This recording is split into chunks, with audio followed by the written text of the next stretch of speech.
Ma'am చెప్పు మామ. నా ల్యాప్టాప్ ఇంటి దగ్గర మర్చిపోయినా మామ. దాంట్లో ఇంపార్టెంట్ ఫైల్స్ ఉన్నాయి. ఇప్పుడు ఎలాగా మామ? మీకు కూడా ఇలా జరిగిందా?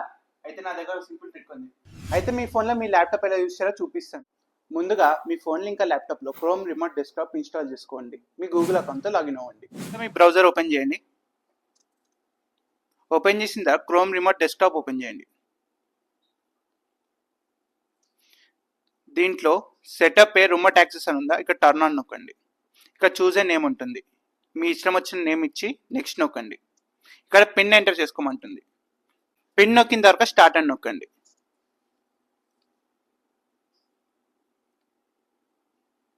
స్టార్ట్ అని నొక్కిన తర్వాత మీ రిమోట్ యాక్సెస్ అనేది స్టార్ట్ అయిపోతుంది. ఫోన్లో రిమోట్ డెస్క్టాప్ ఓపెన్ చేయండి. ఇక్కడ ఇంకో డెస్క్టాప్ అని చూపిస్తుంది, అదే నేను సెటప్ చేసింది. ఇక్కడ నొక్కిన తర్వాత పిన్ ఎంటర్ చేయమంటుంది. పిన్ ఎంటర్ చేసిన తర్వాత రిమెంబర్ దిస్ డివైస్ అంటే మళ్ళీ పిన్ అడగదు.